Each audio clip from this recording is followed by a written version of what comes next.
आज हम एक कहानी का विस्तार से वर्णन करेंगे जिसमें मजदूर की मदद से यमराज ने जमींदार को समझाने की कोशिश किया। एक गांव के जमींदार और उसके एक मजदूर की मौत एक साथ हुई। मरने के बाद दोनों एक साथ यमलोक पहुंचे। वहां पर यमराज ने कहा कि आज से तुम अपने मजदूर की सेवा करोगे और मजदूर से कहा कि तुम कोई काम नहीं करोगे। जमींदार को बहुत अटपटा लगा कि धरती पर तो इसका उल्टा होता था।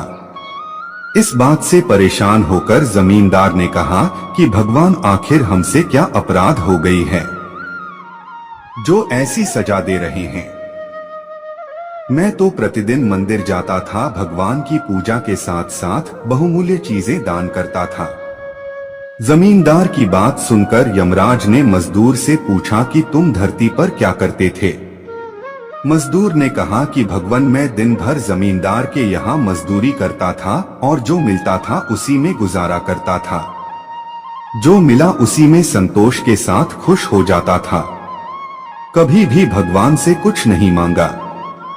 गरीबी के कारण प्रतिदिन दिन मंदिर में दीपक नहीं जला पाता था, लेकिन घर के सामने दीपक जला के रख देता था जिससे गली में अंधेरा नहीं रहता था। आने जाने वालों को सुविधा होती थी। मजदूर की बात सुनकर यमराज ने जमींदार से कहा कि सुन लिया मजदूर के पुण्य का। एक बार की बात है, तारकासुर नाम के एक असुर ने बड़ी कठोर तपस्या की। उसकी तपस्या से प्रसन्न होकर ब्रह्मा ने उसे वरदान दिया कि उसे सिर्फ शिव जी का पुत्र ही मार पाएगा। इस शक्तिशाली वरदान को पाकर तारकासुर बहुत घमंडी हो गया और उसने स्वर्ग लोक और पृथ्वी लोक पर उपद्रव मचाना शुरू कर दिया। उसके उत्पाद से देवता परेशान हो गए। उन्हें शिवजी से तारकासुर को रोकने का अनुरोध किया। उस समय तक शिवजी को कोई पुत्र नहीं था। पुत्र बनाने के लिए शिव ने 6 चेहरे बनाए। हर चेहरे पर एक तीसरा नेत्र भी था। इन आंखों से चिंगारियां निकली और उनसे 6 बच्चे बन गए। शिव की पत्नी पार्वती बहुत प्रसन्न हुई और सभी बच्चों को गोद लेकर गले से लगाने लगी। उन्होंने इन बच्चों को इतने जोर से गले लगाया कि 6 बच्चे मिलकर 6 सिर वाले एक बच्चे में बदल गए। इस बच्चे का नाम कार्तिकेय रखा गया। इस प्रकार शिवपुत्र कार्तिकेय ने देवताओं की सेना लेकर तारकासुर से लड़ाई लड़ी और उसे मार डाला। तभी से कार्तिकेय को युद्ध का देवता कहा जाने लगा। एक धनी व्यापारी था। उसके मन में एक बेटे की चाहत थी। उसने शिव की पूजा की। शिव जी ने उसे पुत्र प्राप्ति का वरदान दिया, लेकिन यह भी कहा कि वह पुत्र केवल 12 वर्ष तक ही जीवित रह पाएगा। व्यापारी ने और अधिक लगन से पूजा पाठ शुरू कर दिया।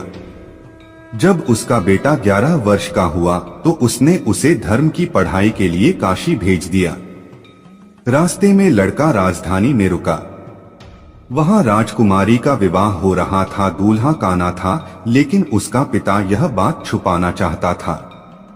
उसने व्यापारी के बेटे से दूल्हे की जगह बैठ जाने को कहा। विवाह के बाद व्यापारी के बेटे ने एक कपड़े पर सारी सच्चाई लिख दी और उसे राजकुमारी को दे दिया। इसके बाद वह काशी चला गया। जब राजकुमारी ने कपड़े पर लिखा संदेश पढ़ा तो उसने काने ने दूल्हे को अपना पति मानने से इनकार कर दिया। व्यापारी के बेटे की प्रतीक्षा करने लगी। जब व्यापारी के बेटे की आयु 12 वर्ष की हो गई तो उसकी मौत हो गई। व्यापारी के पूजा पाठ और भक्ति से शिव जी प्रसन्न हो गए। उन्होंने उसको फिर से जीवित कर दिया। व्यापारी का बेटा राजकुमारी को पत्नी के रूप में लेकर घर आ गया।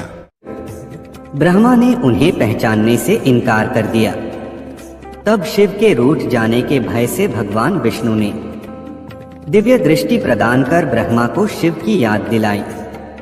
ब्रह्मा को अपनी गलती का एहसास हुआ और शिव से क्षमा मांगते हुए उन्होंने उनसे अपने पुत्र रूप में पैदा होने का आशीर्वाद मांगा।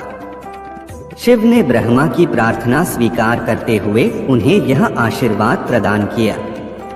जब ब्रह्मा ने सृष्टि की रचना शुरू की तो उन्हें एक बच्चे की जरूरत पड़ी और तब उन्हें भगवान शिव का आशीर्वाद ध्यान आया। अत ब्रह्मा ने तपस्या की और बालक शिव बच्चे के रूप में उनकी गोद में प्रकट हुए। पूरा वीडियो देखने के लिए दिल की गहराई से शुक्रिया, धन्यवाद।